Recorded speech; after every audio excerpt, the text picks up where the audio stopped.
morning, my friends, and welcome to our virtual worship service at the United Methodist Church in Madison, New Jersey. This is Pastor Wu.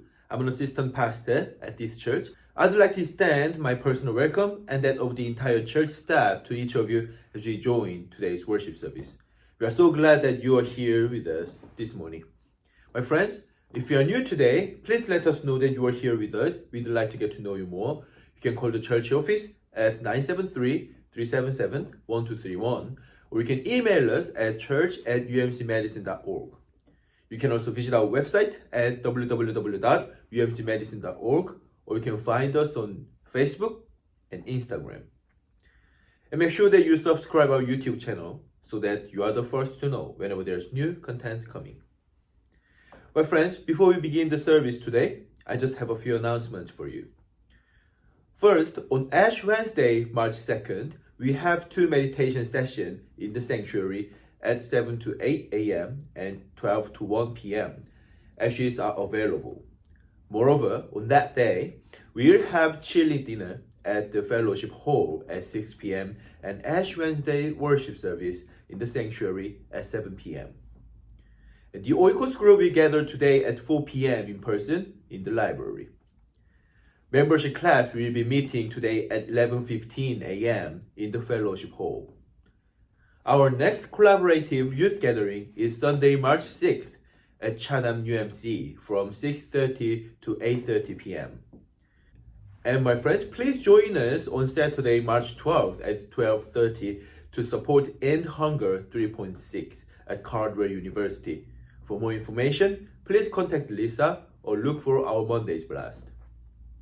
My friends, I just want to say that no matter where you are, and no matter how you worship with us today, your presence is so precious to us, and that is what makes our church so special.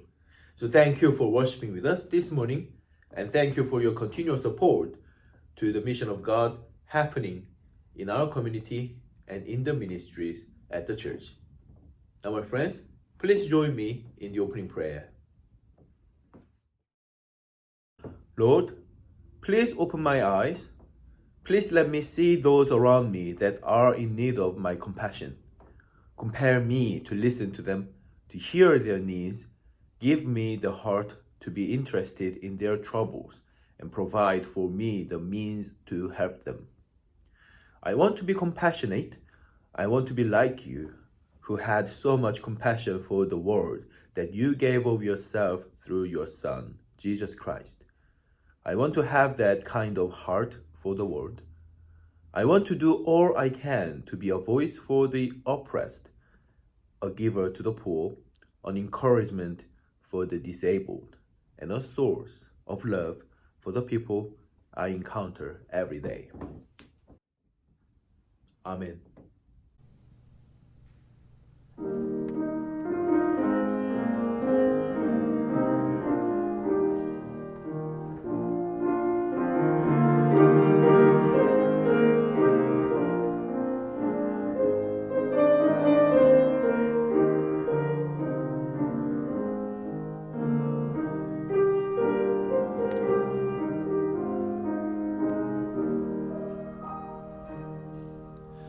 Be thou my vision, O Lord of my heart, not be or else to me, save that thou art. Thou my best thought by day or by night, waking or sleeping, thy presence my light. Be thou my wisdom and thou my true word. I ever with thee and thou with me, Lord. Thou and thou only first in my heart. Great God of heaven, my treasure thou art.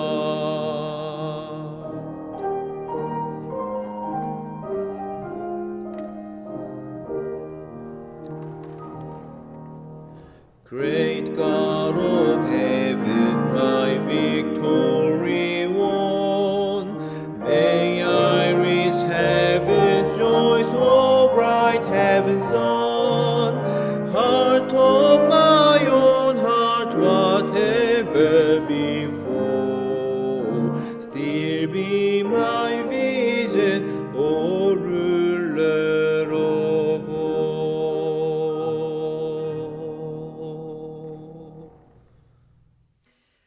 reading comes from Isaiah verses 6 through 10.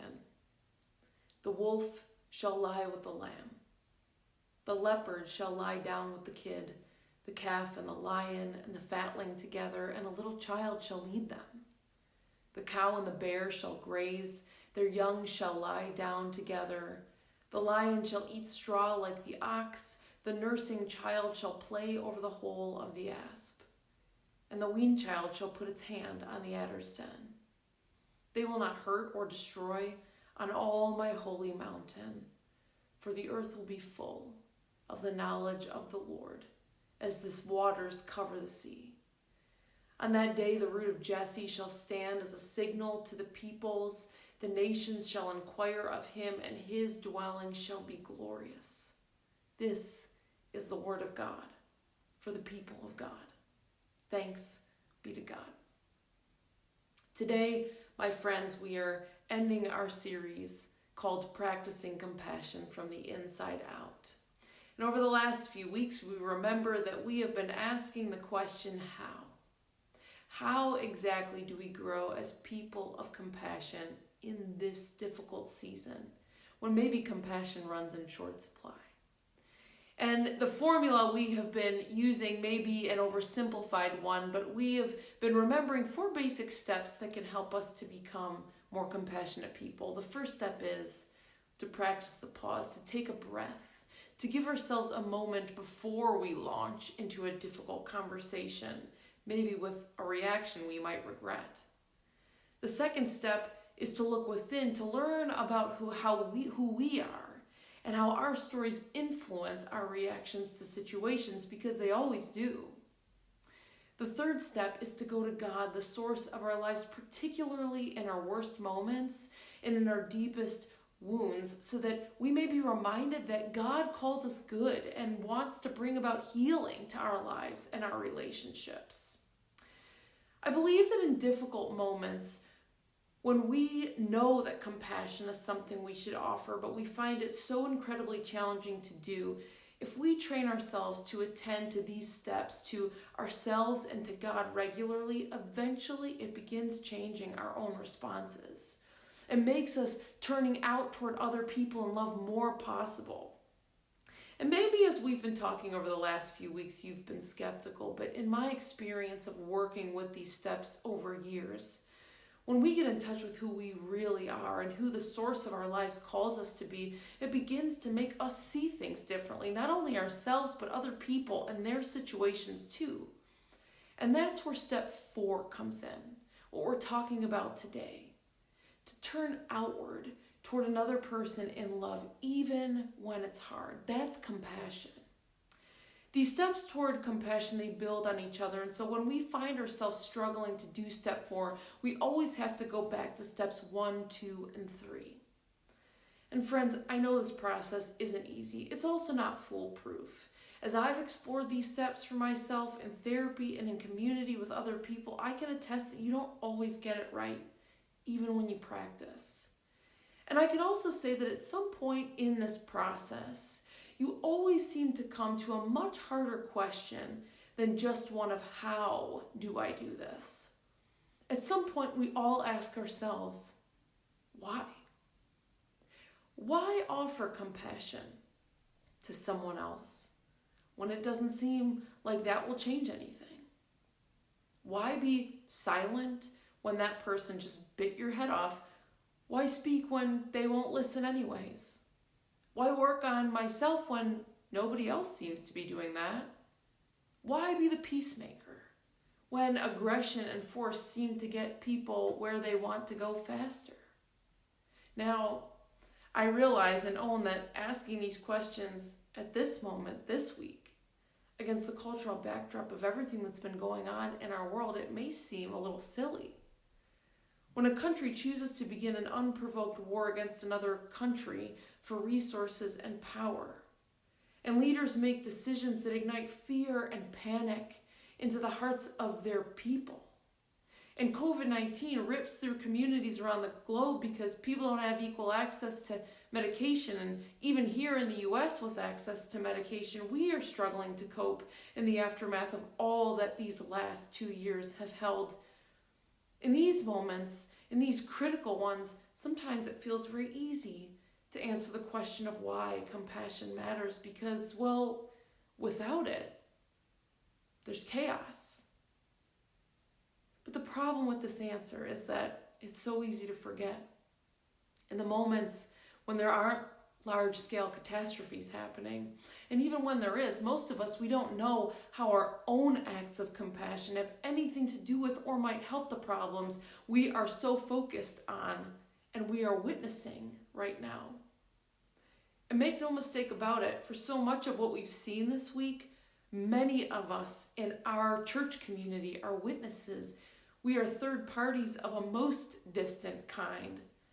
Now, that's not to say we're not affected by what we're seeing, but perhaps like me, you have been in the position of watching it from the news this week, and maybe you found yourself in a bit of a familiar cycle of wanting to help, but frankly feeling helpless, of maybe trying to help, but actually not being all that helpful, of wondering how this could impact me instead of how it's impacting people on the ground. Maybe of eventually taking the bait and getting into that political sparring match with someone over it, only to realize how pointless that was.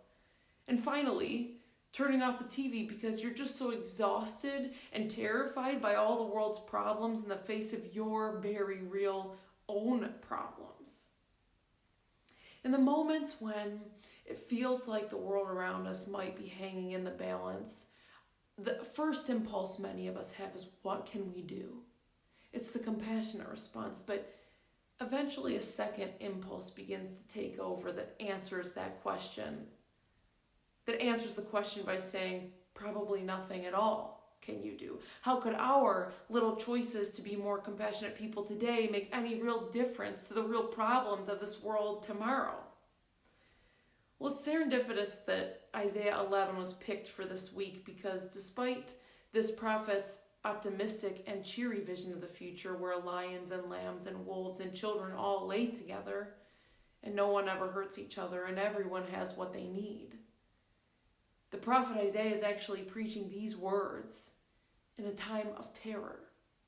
This dream that he has seems otherworldly against the backdrop in which it is being written, where hundreds of Assyrian troops are entering into Israel and invading it, carrying out brutal attacks on an almost defenseless people. The Israelites are being driven out of their land as the elite and the rulers decide to go to war against people that aren't them, over land and resources, and for more power and the most control. The Assyrian and the Israelite people that are living in their lands are now being dragged into a war, forced participants in a fight that's not of their own design or desire. Thousands of people on both sides of the aisle die, and the surviving Israelites are driven into slavery, and so their families, their livelihoods, their communities, and their future all vanish with the powerful snap of the proverbial finger, and just like that, their world is in chaos. In this passage, the prophet is speaking to the ones who are left, and he is inviting them audaciously to not only envision the bright future filled with hope, but the destruction of anyone who gets in God's way. Anyone who makes it their mission to ruin God's vision of the beloved community where all creation flourishes, especially the victims. And as I read this text this week, wondering what in the world I would say about a text so similar to what has happened this week, so it seems, I thought to myself, preaching hope in a time like this, in a time of chaos, seems like a bold choice, even more bold and perhaps hollow for someone who isn't in it firsthand. I started asking myself the question, who was this bold prophet exactly that he felt he could say these things? And as I looked into it, I learned that maybe Isaiah has something to teach us third-party viewers as we struggle to know how our commitment to compassion might help anything or anyone. There's a lot of discussion over who exactly wrote Isaiah, and there were likely several authors. It's a big book. But it is possible that most of the first part of Isaiah, the first 39 chapters, was actually written by a particular individual. His name may or may not have been Isaiah, but we'll call him that. And there are details in these chapters that make us reasonably sure that Isaiah had a family. He had a son and a wife who was also a prophetess, and so they likely worked together. His father's name was Amos, who could have either been a ruler at the time or a prophet. Isaiah himself was well-read and well-written, and he seemed to speak fairly often of things like kings and people of royal lineage, and so most people who study the text say that he may have been from royal stock or from a priestly line or an aristocrat, but in any case, he was likely a person of some means, which means that he likely wasn't one of the victims. He wasn't a part of the enslaved or the dispossessed. He wasn't landless and war-torn among the poor or the widowed at all. Isaiah himself was a third-party witness. He may have been a little closer to the situation in proximity than we are to some of our world's biggest problems, but in a sense, he was also someone who looked in from the outside. He could see the devastation, but was not impacted in the same way. He could see the injustice and the oppression of it all, but was not fully victim to it. And given how we often feel in our own position on the outside, I wondered if he ever felt helpless or hopeless that his actions could ever change anything. But as I started to examine his actions in the text, I realized that this prophet actually gives us one of the better examples of compassionate action that there is in the Bible. See, because to be the type of person that Isaiah was, who could choose to turn outward, to turn toward a suffering people who were very different from him, and communicate a message that most certainly would have made Isaiah vulnerable to attacks from the community he was most likely a part of. Isaiah must have had to come to some sort of reckoning with himself and with God somewhere along the way. Isaiah may have been at real risk for the message he shared with the Israelites when he wrote to them in the midst of the brutality they were facing at the hands of powerful people, not unlike his own people in some ways. And he claimed in the name of God that not only would the Israelites be the ones who were lifted up and brought to justice, but that the rulers and the leaders and the ones in power in their society and all those who choose to war back and forth for the most control in relationships should be very careful to not try and thwart God's plans for the beloved community where all are supposed to live together in equity. Because no matter who you are or what side of the aisle you rule on, in God's world, the lion and the lamb will sit together.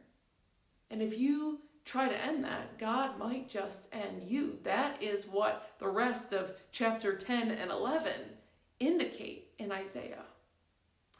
And now when we read those texts, we tend to cringe at the thought of a destructive God.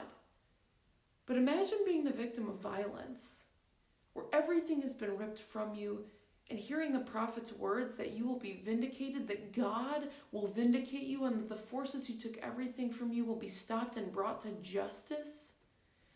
I wonder if in that position and under those circumstances, the idea of a vindicating God sounds a bit more palatable. And now imagine Isaiah, a man of royal stock, claiming that people like him and his own kind in this world better tread lightly, because it's the victims who are favored and exalted by God. Imagine the amount of compassion that must have taken to decenter himself in that moment of chaos and instead center the other. Imagine the amount of looking in and reckoning with his own history and his own motivations and his own community that he benefits from. Imagine the amount of looking to God that must have been required for Isaiah to find the courage and the wisdom and the internal grit to do the right thing and to speak when it would have been easier to stay quiet. If Isaiah teaches us anything, it is that compassion is hard work in this world. It is much more than mere kindness or the exchanging of pleasantries in our day-to-day relationships. It's not simply about being nice to people. Compassion is a choice, a hard one, to turn toward another person who is unlike us, perhaps is even opposed to us in some instances, and to find our common humanity, to choose to care about the needs of the other and to work for their healing and not just our own. And Isaiah's compassion in this instance, it reminds us of something else that's important. Just by the mere fact that we still go to his words for wisdom today, or that the Israelites throughout history went again and again to his words in seasons of great distress, or in the ways that history's leaders who fought for justice like Martin Luther King recounted these words in speeches in the public square. We learn from Isaiah that in any moment where we choose compassion, where we choose the way that God commands we live in the world, it may just have more of an impact than we even know. Our actions for good and for bad, they have ripple effects, my friends.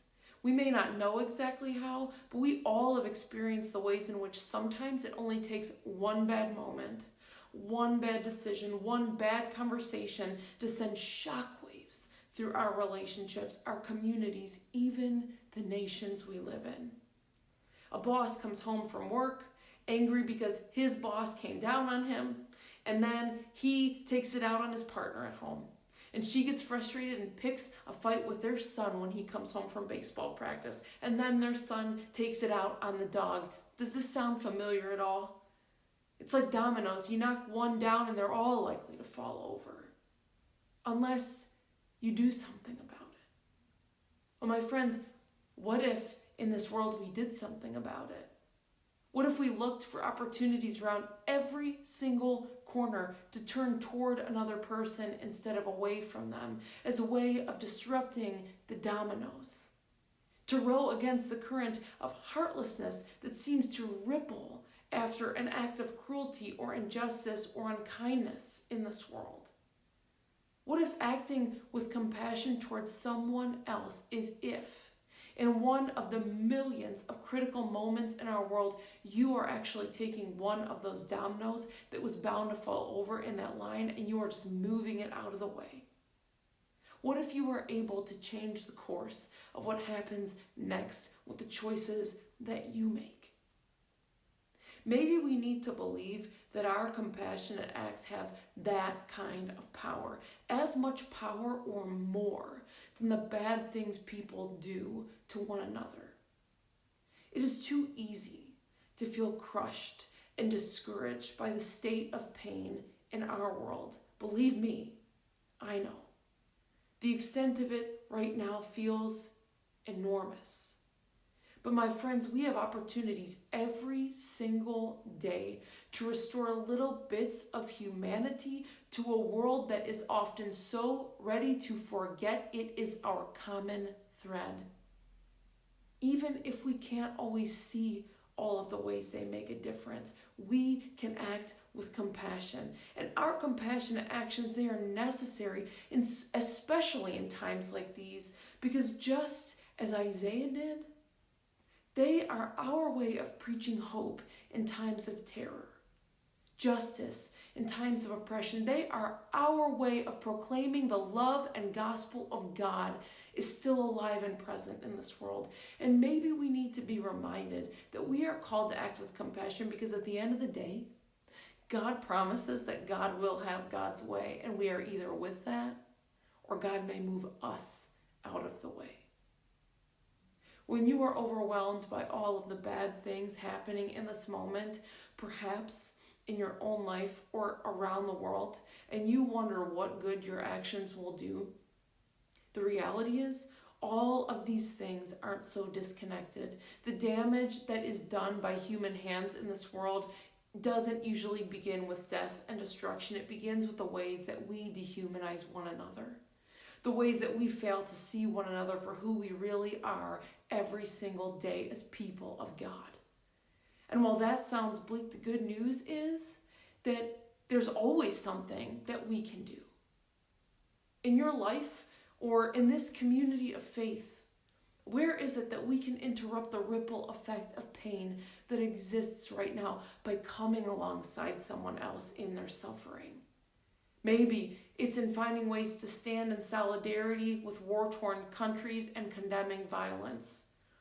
Or maybe for today it's simply working to keep your cool with your kids.